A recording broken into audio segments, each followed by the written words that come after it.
नमस्कार 4 PM पर आप सभी का स्वागत है। दोस्तों, भारतीय लोकतंत्र की सबसे मजबूत नींवों में से एक है चुनाव आयोग। यह संस्था सालों से निष्पक्ष चुनाव की गारंटी की बात करती आई है, लेकिन हाल के आम चुनावों और भी कई चुनावों के दौरान जो घटनाक्रम सामने आए हैं, उन्होंने न केवल इस संस्था की निष्पक्षता पर सवाल खड़े किए हैं, बल्कि इसके प्रमुख मुख्य चुनाव आयुक्त ज्ञानेश कुमार को भी कटघरे में खड़ा कर दिया है। चुनाव आयोग पर इस बार विपक्ष ने गंभीर आरोप लगाए हैं।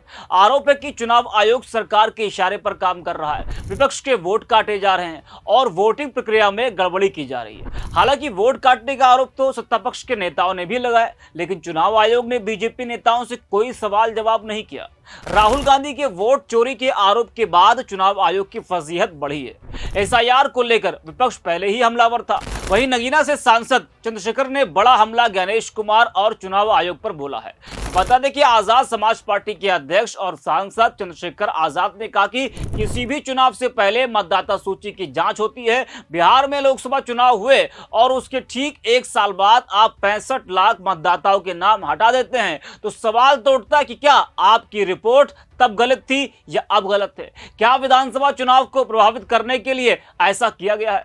मैं स्पष्ट रूप से कहना चाहता हूं कि चुनाव आयुक्त तो अपनी सेवानिवृत्ति के तुरंत बाद एक राजनीतिक पार्टी में शामिल होंगे, क्योंकि उनकी भाषा एक जिम्मेदार अधिकारी की नहीं बल्कि एक नेता की थी। सवाल यह है कि चुनाव आयुक्त कब जवाबदेह होंगे, कब वह डेटा देंगे? देश यह देख रहा है। जरा सुनिए आप चंद्रशेखर को। देखिए, ऐसा है, कोई भी चुनाव होता है उससे पहले जो वोटर लिस्ट है उसकी जांच होती है। बिहार में 2024 का लोकसभा चुनाव हुआ और उसके 1 साल के बाद ही आप लगभग 65 लाख वोट को हटा देते हैं। तो सवाल ये खड़ा होता है कि तब आपकी रिपोर्ट गलत थी या अब आपकी रिपोर्ट गलत है। सवाल ये खड़ा हो रहा है, क्या ये इस चुनाव को, विधानसभा चुनाव को प्रभावित करने के लिए किया गया है? तो वोट की, चाहे एक वोट की चोरी हो या किसी तरह से उसको रोका जाए, वो सब है संवैधानिक, वो सब संविधान पर चोट है। तो मैं स्पष्ट रूप से कहना चाहता हूं, इस पर इलेक्शन कमिश्नर ने जो पीसी की है, मुझे ऐसा लगता है कि जल्द जो है वो अपने रिटायरमेंट के बाद किसी पॉलिटिकल पार्टी को ज्वाइन करने वाले हैं, क्योंकि उनकी जो भाषा थी एक जिम्मेदार अधिकारी की नहीं, एक नेता टाइप भाषा थी। मुझे ऐसा लग रहा था कि हम किसी बहुत गैर जिम्मेदार एक अधिकारी की जगह जो है एक पॉलिटिशियन को सुन रहे हैं, जो सवालों से बच रहा है और जो पूरे सवाल का राजनीतिकरण कर रहा है। ये इस तरह के जवाब पर्याप्त नहीं है। सवाल पूछा गया तो आपको जिम्मेदार से जवाब देना चाहिए, और जनता देख रही है, जनता आपको भी देख रही है, जनता विपक्ष को भी देख रही है, जनता सरकार को भी देख रही है, और जनता के मन में भय भी पैदा हो रहा है, शंका पैदा हो रही है। इसका जवाब जो है, जब सुप्रीम कोर्ट से बड़ा कौन है देश में, जब सुप्रीम कोर्ट ने आपसे 65 लाख मतदाताओं का डाटा मांगा है जो आपने डिलीट किए हैं, जो आपने हटाए हैं, तो फिर आप जो है अब देरी क्यों कर रहे हैं, इधर उधर की बात क्यों कर रहे हैं, क्यों पीसी कर रहे हैं? सुप्रीम कोर्ट का जो ऑर्डर है उसको फॉलो कीजिए और डेटा दीजिए, तो पता लग जाए। अगर आप सही हैं तो सब चीजें स्पष्ट होने दीजिए, दूध का दूध पानी का पानी होना चाहिए, फिर इधर उधर घुमाने की बात की जरूरत क्या पड़ गई? तो सवाल ये है कि इलेक्शन कमिश्नर कब जो है जवाब देंगे, कब डेटा देंगे, इसकी तरफ देश की निगाह है। तो देखा और सुना आपने किस तरह से चंद्रशेखर कह रहे हैं कि ज्ञानेश कुमार रिटायरमेंट के बाद किसी दल में शामिल होंगे।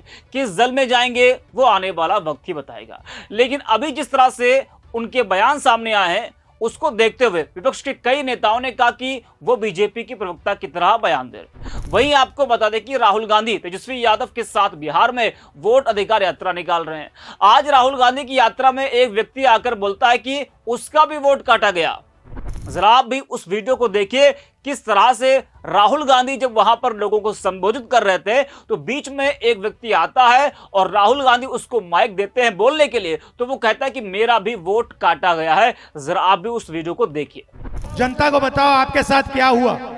मेरा नाम वोटर लिस्ट में काट दिया गया है और मैं अगला लोकसभा में भी वोट दिया हूं और पोलिंग एजेंट रहा हूं। बोलो।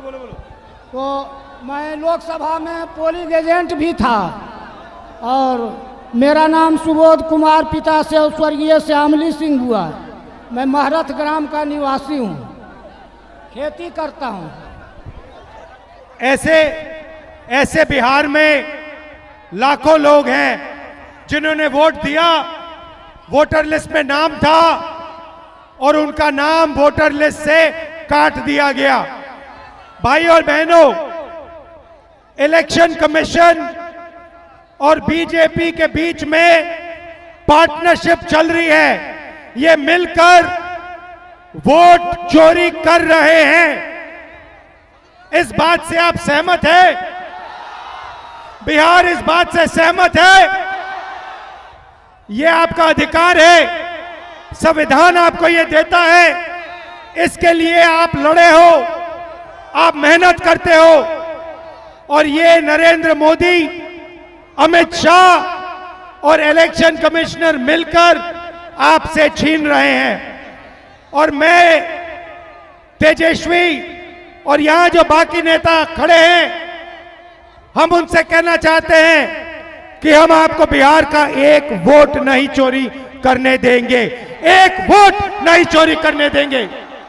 तो देखा और सुना आपने, अब जनता भी आकर खुलकर बोल रही है कि किस तरह से उनका वोट काटा गया है। जी हाँ, जिसके बाद राहुल गांधी ने माइक लेकर बताया कि किस तरह से इलेक्शन कमीशन और बीजेपी के बीच पार्टनरशिप चल रही है। अभी तो राहुल गांधी की कई दिनों तक यात्रा चलने वाली है बिहार में, तो इस तरह से न जाने कितने लोग आएंगे और बोलेंगे कि मेरा भी वोट कटा है। बता दें कि विपक्ष ने चुनाव आयोग पर वोट चोरी का आरोप लगाया है, जबकि चुनाव आयोग ने पलटवार करते हुए इन आरोपों को निराधार और संस्था की विश्वसनीयता को नुकसान पहुंचाने वाला बताया। इस स्थिति के लिए दोनों पक्ष जिम्मेदार हैं, लेकिन अधिक जिम्मेदारी चुनाव आयोग की है, जो कब आक्रामक रुख अपनाकर तनाव कम कर सकता था। वहीं जब मुख्य चुनाव आयुक्त गणेश कुमार ने प्रेस वार्ता की, जिसमें उन्होंने राहुल गांधी के आरोपों को खारिज किया और धमकी भरे लहजे में कहा कि राहुल या तो हलफनामा दें या देश से माफी मांगे। वहीं उस दौरान जब दैनिक भास्कर के एक पत्रकार ने गणेश कुमार से सवाल किया तो कहा गया कि गणेश कुमार सही से जवाब नहीं दे पाए। पत्रकार ने क्या क्या सवाल किया था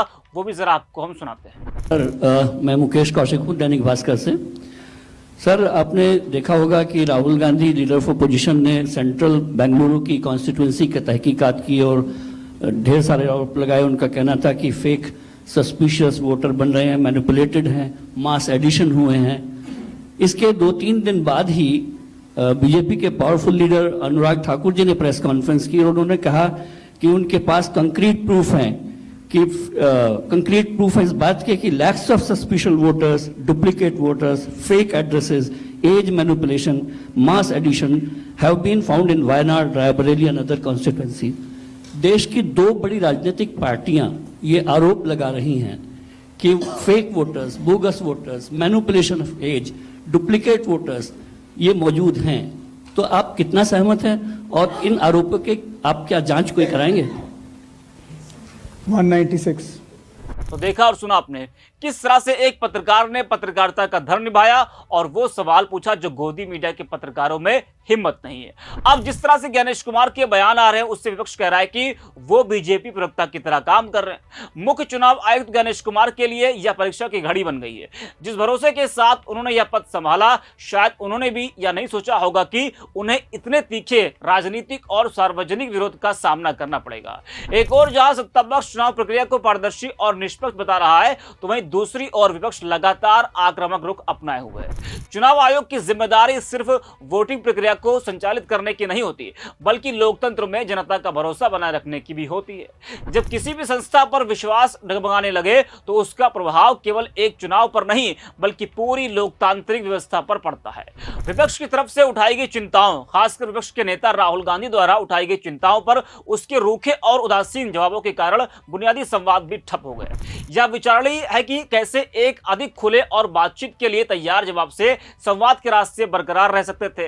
हालांकि हाल के सप्ताह में यह विवाद और तेज हो गया है। यह चुनाव आयोग ने मतदाताओं की गोपनीयता की रक्षा के अपने कानूनी दायित्व का हवाला देते हुए सीसीटीवी फुटेज जारी करने से भी इनकार कर दिया। उसने सीसीटीवी रिकॉर्ड रखने की अवधि 1 साल से घटाकर 45 दिन करने के अपने फैसले का बचाव करते हुए तर्क दिया कि यह चुनाव परिणाम घोषित होने के बाद चुनाव याचिका दायर करने की कानूनी समय सीमा के अनुरूप है। हालांकि मौजूदा विवाद को देखते हुए यह बदलाव गलत समय पर लिया गया लग रहा था। भले ही बूथ स्तरीय फुटेज उपलब्ध कराना तकनीकी रूप से कठिन था, फिर भी चुनाव आयोग कम से कम मूल 1 साल के स्टोरेज नियम को बरकरार रख सकता था या जनता को आश्वस्त करने के लिए इसे बहाल भी कर सकता था।